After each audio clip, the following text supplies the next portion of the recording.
Si vous ne pouvez pas battre la machine, le mieux est d'en devenir une. Cette phrase, qu'a dit Elon Musk en 2017, résume ce qui va enclencher l'avènement du transhumanisme, l'amélioration de l'humain via la technologie. La nanotechnologie, la biotechnologie, l'informatique et l'émergence de plus en plus probable de sciences futures, telles que la réalité simulée ou l'intelligence artificielle forte, soit la supra-intelligence ou la singularité technologique, prouvent qu'il est de plus en plus probable que nous allons évoluer vers une forme de transhumanisme. Par automatisme ou par nécessité, à cause du danger que pourrait représenter l'intelligence artificielle une fois qu'elle nous dépasserait. De plus en plus d'œuvres sont produites sur ce thème par l'omniprésence de la technologie dans nos vies actuelles. Ces mondes décrits sont souvent une mise en garde face au danger que cela pourrait représenter, en plus de montrer les possibilités incroyables d'une grande évolution des technologies. La question ici est plus de savoir les conséquences de cette évolution afin de mieux la comprendre.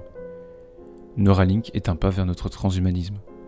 Cette entreprise a créé une puce pouvant être implantée dans le cerveau afin d'améliorer la rapidité des synapses. Elon Musk, le cofondateur de cette entreprise qui s'occupe aussi de la représenter, a bien expliqué que le but était de créer une symbiose entre l'intelligence artificielle et l'intelligence humaine. Le but est d'introduire la puissance de calcul et de rapidité de compréhension rationnelle d'un ordinateur directement dans un cerveau humain, afin de rendre l'homme plus performant sur ce domaine. Cette logique rentre dans le principe de vouloir améliorer l'homme, de le rendre meilleur. Certains pensent qu'augmenter la partie rationnelle de l'homme l'améliorerait entièrement et pourrait le mener à une forme de surhomme. Le philosophe Nietzsche, qui a développé toutes ses pensées sur ce qu'est un surhomme, en a une toute autre vision. Le principe d'améliorer le rationnel est en fait une illusion qui s'applique très bien aux générations actuelles, du fait de notre époque qui est majoritairement représentée par le scientisme. Notre horizontalité religieuse a été remplacée par notre verticalité scientiste. Le transhumanisme est une tentative de nous améliorer par la science. Le problème est que nous ne connaissons pas encore entièrement la nature de nos pensées. Nous ne savons pas ce que nous sommes et nous tentons pourtant de nous améliorer. Nous voulons améliorer quelque chose que nous ne comprenons pas. La méthode scientifique est-elle réellement la meilleure voie vers une évolution? L'homme choisit la rationalité car cela favorise la création de systèmes organisés, tels qu'une civilisation. Mais il fonctionne aussi sur de l'irrationnel, et l'irrationnel, la science ne peut pas l'expliquer. Le problème principal à soulever ici est qu'un être humain peut très bien vivre sans objectif dans sa vie. Cela n'a pas de sens, mais c'est une réalité. Cela s'appelle le nihilisme. Un nihiliste augmenté par la technologie ne sert à rien. La science est utilisée au gré des idéologies qu'ont ceux qui l'utilisent.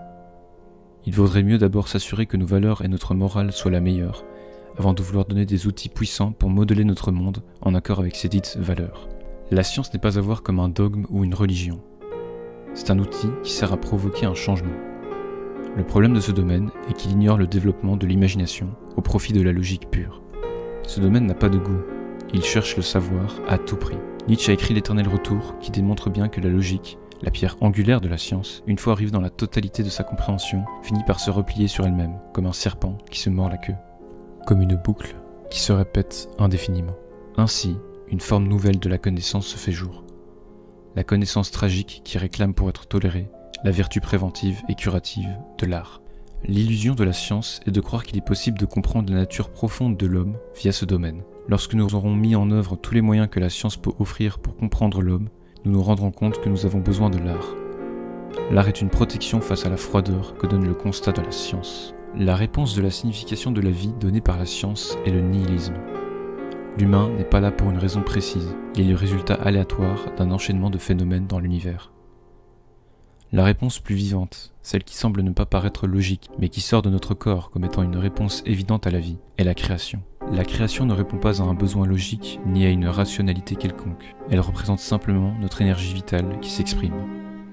Notre réponse à l'origine de notre vie se trouve dans nos créations. Les outils de la science peuvent nous aider à créer toujours plus, mais cela reste un outil, pas la réponse en elle-même. L'humain, qui sera déjà dans une envie d'accomplir, en dehors du fléau qu'est le nihilisme, pourra se servir des outils de la science pour arriver plus vite à son but. Mais tous les autres, ceux qui sont dans le nihilisme, seront enlevés du moindre effort à fournir.